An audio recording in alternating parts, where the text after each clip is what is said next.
Hi friends, school படிக்கும் போது கூட இந்த மாதிரி விழுந்து விழுந்து எழுதுனதே கிடையாது.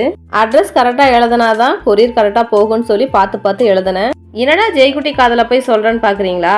நான் சொல்கிறத என் கணவர் கவனிச்சிட்டாரு அப்படின்னா என்னோட பிளானே சக்ஸஸ் ஆகாது. அப்படி என்ன பிளான்னு பார்த்தீங்கன்னா, ஜெய்குட்டி அவங்க அப்பா கூட கொரியர் ஆஃபீஸுக்கு போயிருந்தான். வரும்போது ஸ்நாக்ஸ் வாங்கிட்டு வான்னு சொல்லியிருந்தேன்.